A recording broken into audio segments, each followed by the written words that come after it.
Hello everyone, today we are going to learn basic Librecad 2.2 tutorial, how to add measurements. So as example, you can draw sketch, like I will use to points line. Okay, we create sketch here.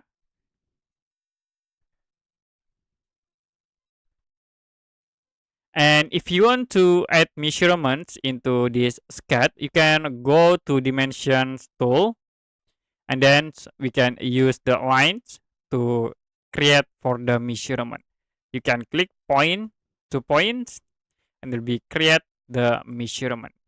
Okay, I will click again from this point into here and click at this point. If you want to create for the angular dimensions, you can go to dimension again and use the angular. Now you can click to line object, create the angular dimension. So you can measurements the angles from the two objects.